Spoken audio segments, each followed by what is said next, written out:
Hi hello నమస్తే welcome to the channel Telugu రాజ్యం. నేను మీ రామ్. గత కొద్ది రోజులుగా సోషల్ మీడియాలో ఒక వార్త ఫుల్ వైరల్గా మారింది. డిప్యూటీ సీఎంగా నారా లోకేష్ గారు ఉండాలి అంటూ తెలుగుదేశం శ్రేణులు, తెలుగుదేశం నాయకులు కోరుకుంటున్న సంగతి. అయితే ఇక్కడ కీలకంగా డిప్యూటీ సీఎం పదవి ఎందుకు మారిందంటే ఆ పదవిలో పవన్ కళ్యాణ్ గారు ఉండడం. అటు జనసేన నేతల్లో కూడా పవన్ కళ్యాణ్ గారు డిప్యూటీ సీఎంగా కాకుండా సీఎంగా ఉంటేనే బాగుంటుందని కూడా వాళ్ళు అనుకుంటున్నారు. అయితే ఈ నేపథ్యంలో అధికార ప్రతినిధులు ఎవరైతే ఉన్నారో వాళ్ళు ఎవరు ఏ మాట చెప్పనప్పటికీ ఈ కార్యకర్తలు వీళ్ళందరూ కూడా దీని గురించి బాగా చర్చ జరుపుతూనే ఉన్నారు. అయితే ఇప్పుడు ఒకవేళ లోకేష్ గారు డిప్యూటీ సీఎం అయితే పవన్ కళ్యాణ్ గారి పొజిషన్ ఏంటి, దీనికి సంబంధించి ఒక మంచి వివరణ, ఒక పూర్తి విశ్లేషణ దాసరి విజ్ఞాన్ గారిని అడిగి తెలుసుకుందాం. ఈ డిప్యూటీ సీఎం గొడవ అనేది ఎందుకు తెర మీదకి వచ్చిందో తెలీదు, సడన్గా వచ్చింది. ఎవరు లేవనెత్తారు? రఘురామకృష్ణంరాజు గారు, సోమిరెడ్డి గారు, శ్రీనివాసులు రెడ్డి. ఈ ముగ్గురు అభిప్రాయం ఏంటి అంటే, సీఎం పదవి మన పార్టీకి ఉన్నప్పుడు డిప్యూటీ సీఎం పదవిలో కూడా మన పార్టీ వాళ్ళు ఉంటే తీసుకునే నిర్ణయాలకు కానీ ప్రతిపాదించే ఏ అంశమైనా కానీ దానికంటూ ఒక వాల్యూ ఉంటుంది. ఆ కీలకమైన శాఖని వేరే పార్టీకి ఇస్తే ఏంటంటే అధికార పార్టీని వాళ్ళు డామినేట్ చేస్తా వాళ్ళ క్రెడిబిలిటీ పెంచుకుంటున్నారు, వాళ్ళ రెప్యుటేషన్ పెంచుకోవడానికి మన గుడ్ విల్ని తగ్గిస్తున్నారు అనేది వీళ్ళ వాదన. అది ఏంటయ్యా బాబు ఎందుకు ఇలా చెప్తున్నారు మీరు అని వాళ్ళని అడిగితే వాళ్ళ ఆన్సర్ ఏంటంటే, ఫస్ట్ నెంబర్ 1, డిప్యూటీ సీఎం హోదాలో ఉన్న ఆయనకి హైలీ ఎడ్యుకేటెడ్ ఉంటే, సీఎం ఆల్రెడీ ఎడ్యుకేటెడ్ కాబట్టి ఆయన తీసుకునే నిర్ణయాలు నెక్స్ట్ రీచ్ అవ్వడానికి ఆ స్కోప్ బాగుంటుంది అనేది వాళ్ళ ఇంటెన్షన్. నెక్స్ట్ మెయిన్గా ఇప్పుడు రీసెంట్గా జరిగిన 3 ఇన్సిడెంట్స్ని వీళ్ళు చెప్తున్నారు. ఫస్ట్ రీసెంట్ ఇన్సిడెంట్లే. ఒకటి తిరుమల లడ్డు వివాదం. లడ్డు వివాదం ఏంటంటే అది ఓవరాల్గా ఎలా ప్రొజెక్ట్ అయింది చెప్పన్న, కంప్లీట్ సినారియోలో చంద్రబాబు నాయుడు గారు, జగన్మోహన్ రెడ్డి గారు వాళ్ళ హయాంలో తిరుపతి లడ్డు ఏదో అయ్యిందంట. జనసేన పవన్ కళ్యాణ్ గెలిచిన తర్వాత అది ఇప్పుడు పద్ధతిగా తయారైందని టాక్. ఓవరాల్గా కన్క్లూజన్ రిపోర్ట్ అదే, అందరూ అదే అనుకుంటున్నారు. సో ఇప్పుడు వీళ్ళ ఇష్యూ ఏంటంటే కావాలని ఒక అంశాన్ని బయటికి తీసి దాన్ని పెద్ద ఎత్తున చేసి మన పార్టీ ఇమేజ్ని తగ్గించి వాళ్ళ రెప్యుటేషన్ని పెంచుకోవడానికి ఈ అంశం ఉపయోగపడింది. సో ఇలా కొనసాగుతూ ఉంటే ఫ్యూచర్లో మనకి చాలా ఇబ్బంది అనేది వాళ్ళ వాదన. నెక్స్ట్ నెంబర్ 2, రేప్ కేసు ఇష్యూలో హోమ్ మినిస్టర్ నేనైతే ఏం చేస్తానో తెలుసా అన్న ఇష్యూ. సో ఇక్కడ ఏంటంటే ఒక అంశం జరిగినప్పుడు కూటమి మొత్తం చర్చించుకొని జనాల్లో మన వాల్యూ పడిపోకుండా ఆ సమస్యని ఎలా సాల్వ్ చేయాలనేది నిర్ణయం తీసుకోవాలి. అలా కాకుండా ఇందులో నుంచి ఒక ఆయన బయటికి వెళ్ళి మొత్తం అందరూ విఫలమయ్యారు, నేనే గనక ఆ పొజిషన్లో ఉంటే ఇలా చేసేవాడిని, ఇప్పుడు వీళ్ళు ఉన్నారు కాబట్టి ఇది ఇలా జరిగింది అంటే, మీరు నన్ను ఇప్పుడు గెలిపించారు, నేను ఈ స్థాయిలో ఉన్నాను, నెక్స్ట్ మీరు నన్ను ముఖ్యమంత్రిని చేస్తే నేను మొత్తం చేంజెస్ చేస్తా ఇంకా బాగుంటుంది అని చెప్పుకుంటున్నారు ఇండైరెక్ట్గా. మళ్ళీ మన అధికార పార్టీ రెప్యుటేషన్ని తగ్గిస్తా వాళ్ళ క్రెడిబిలిటీ పెంచుకుంటా, మన గుడ్ విల్ని తగ్గిస్తా వాళ్ళ రెప్యుటేషన్ని పెంచుకుంటా ఏదో చేస్తున్నారు.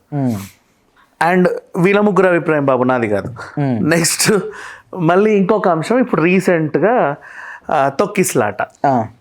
తొక్కిస్లాట జరిగింది అంటే అది చాలా పెద్ద ఇష్యూ. ఎందుకు ఇప్పుడు అయింది అంటే, ఆల్రెడీ సంధ్య తొక్కిస్లాట తర్వాత దేశవ్యాప్తంగా తొక్కిసలాట అనే అంశం పెద్ద హైలైట్ అయిపోయింది. అంతకుముందు కుంభమేళాలలోనూ లేకపోతే ఆ పుష్కరాల్లోనూ 10ల సంఖ్యలో తొక్కిసలాటలు జరిగినా కూడా రానంత ఒక మెయిన్ ఇది సంధ్య తొక్కిసలాటకు వచ్చింది. అది అయిన తర్వాత అందరూ అలర్ట్ అయ్యారు. తొక్కిసలాట అంటే చాలా పెద్ద ఇదిలా చూశారు. ఇమీడియట్లీ జస్ట్ 2-3 వారాల గ్యాప్లోనే ఇక్కడ 6 చనిపోతే దాన్ని రాష్ట్ర ప్రభుత్వం చాలా సీరియస్గా తీసుకోవాలి. సో కూటమి అంతా చర్చించి మన ప్రజల్లో మన పట్ల నెగిటివిటీ రాకుండా చూసుకోవాలంటే ఏం చేయాలి అని ఆలోచించే క్రమంలో మళ్ళీ ఇందులో నుంచి ఒక ఆయన వచ్చి, నేనే గనక పలానా దాంట్లో ఉండుంటే ఇలాంటి నిర్ణయం తీసుకునేవాడిని కాదు, ఇలా జరుగుండేది కాదు, మీరు సారీ చెప్పండి అని టీటీడీ చైర్మన్ అడగడం. టీటీడీ చైర్మన్ని సారీ చెప్పించమంటే టీడీపీకి నువ్వు సారీ చెప్పమని అడిగినట్టే ఇండైరెక్ట్గా. సో మళ్ళీ ఇక్కడ తన క్రెడిబిలిటీ అంటే ఈ డిప్యూటీ సీఎం వేరే పార్టీ కాబట్టి ఏ పార్టీ ఓడైనా సరే వాళ్ళ పార్టీకి మైలేజ్ కోసమే చూసుకుంటారు. మీరు ఒక వేరే ఇండిపెండెంట్ పార్టీకి ఒక పెద్ద హోదా ఇచ్చి వాళ్ళకి ఫ్రీ హ్యాండ్స్ ఇచ్చేసరికి వాళ్ళు వాళ్ళ మైలేజ్ని పెంచుకునే క్రమంలో మన క్రెడిబిలిటీని తగ్గిస్తున్నారు అనేది వీళ్ళ వాదన బేసిక్గా. ఇప్పుడు అదే రీసెంట్లీ గేమ్ చేంజర్ సినిమా వచ్చిన తర్వాత వీళ్ళకి బలంగా అనిపించింది ఏంటంటే, దీనికి గేమ్ చేంజర్కి ఏంటి లింక్ అంటే, ఆ సినిమా యాక్చువల్గా తీసింది టిఎన్ శేషన్ గారి జీవితం ఆధారంగా. శేషన్ ఆయన జీవితాన్ని చూసుకుంటే ఆ టైంలో ఎన్నికల అధికారిగా ఉన్నప్పుడు ఆయనకి ఎక్కువ ఫ్రీడమ్ ఇచ్చేస్తే మొత్తము ప్రధానమంత్రులనే ఇబ్బంది పెట్టిన సిట్యువేషన్. ఆయన డెసిషన్స్ని పీక నొక్కడానికి ఇంకో ముగ్గురిని ఆ కమిటీలో చేర్చి, ఇప్పుడు ఈయన ఊ అన్న ముగ్గురు ఊహు అంటే అంతే, ఇంకా చేర్చి ఆయన్ని స్థాయిని తగ్గించేశారు అక్కడ. సో ఇప్పుడు కూడా మీరు కూడా అదే చేయండి. ఇంతకుముందు ప్రభుత్వాలు ఉన్నప్పుడు చాలామంది ఉండేవాళ్ళు డిప్యూటీ సీఎంలు, మీరు ఒకరికే ఇచ్చేసరికి ఇలాంటి ప్రాబ్లమ్స్ వస్తున్నాయి. మీరు కూడా ఇప్పుడు 3-4 డిప్యూటీ సీఎంలు ఉన్న, పోనీ ఇద్దరు ఉన్నా ఒక డెసిషన్ 50-50 అవుతుంది. ఒకడు ఊహు అంటే ఒకడు ఊహు అంటాడు, ఇద్దరు కలిసి చర్చించే ఊహా తెలుసుకోవాలి. సో ఇండిపెండెంట్ డెసిషన్స్ ఉండవు, మోనోపోలీ డెసిషన్స్ ఉండవు. కాబట్టి మీరు ఆలోచించండి అని వీళ్ళు ప్రతిపాదిస్తే మొత్తం నిన్న మొన్న అందరూ టీడీపీ వాళ్ళు ఇదేదో బాగుంది కదా అని చెప్పేసి దాన్ని బాగా వైరల్ చేశారు. అక్కడి నుంచి చంద్రబాబు నాయుడు గారు, మీరు ఇప్పుడు దయచేసి ఈ అంశం గురించి ఎలాంటి మాటలు మాట్లాడొద్దు, మాకు ఏ ఉద్దేశము లేదు, సైలెంట్గా ఉండండి అని చెబితే సైలెంట్ అయ్యారు. అంటే మొన్న లోకేష్ గారిని ఒక విలేకరు అడిగిన ప్రశ్నలో పవన్ కళ్యాణ్ గారు మాట్లాడారు కదా, తిరుమల తిరుపతి దేవస్థానం చైర్మన్ని క్షమాపణ చెప్పారు కదా, అంటే ఏంటి అని అడిగితే అది అతని వ్యక్తిగత అభిప్రాయం అని అన్నారు కదా. అంటే ఆ డిఫరెన్సియేషన్ తెలుస్తుంది. అంటే ఆయన వ్యక్తిగత అభిప్రాయం ఎందుకు అన్నాడు అంటే, సీరియస్లీ అందరి అభిప్రాయం అంటే ఆయన మాతో చర్చించి అవును టీటీడీ ఆయనతో సారీ చెప్పిద్దాం అని అంటే అప్పుడు ఓకే. తను ఇండిపెండెంట్గా వెళ్ళి తను చెప్పాడు. మొన్న అనిత గారి మీద మాట్లాడింది కూడా ఆయన వ్యక్తిగత అభిప్రాయమే. సో ఇక్కడ వ్యక్తిగత అభిప్రాయాలు ఎక్కువ అయ్యేసరికి, ఓన్ డెసిషన్స్ ఎక్కువ అయ్యేసరికి అది మన పార్టీ క్రెడిబిలిటీని ఎక్కడో విధంగా ఏ మూలకో తగ్గించేలాగుంది. సో మీరు ఆలోచించండి అనేది వీళ్ళు రఘురామకృష్ణరాజు గారు కానీ, సోమిరెడ్డి గారు కానీ, శ్రీనివాసులు రెడ్డి గారు కానీ వాళ్ళ అభిప్రాయం అది. అండ్ డెసిషన్ తీసుకోవాలి అన్నా కూడా అది మంచా చెడా, తీసుకుంటే ఏమవుతుంది, ఫ్యూచర్లో ఏమవుతుంది, ఈ స్పెక్యులేటెడ్ కైండ్ ఆఫ్ థింగ్స్ అన్నీ కూడా అసెంబ్లీ అనుభవం ఉన్న వాళ్ళకు వస్తాయి. ఎందుకంటే అక్కడ ఉన్న చర్చలు వాదోపవాదాలు అయిన తర్వాత ఒక అంశం గురించి ఉంటుంది, ఇండిపెండెంట్ డెసిషన్ ఎవరు తీసుకోరు.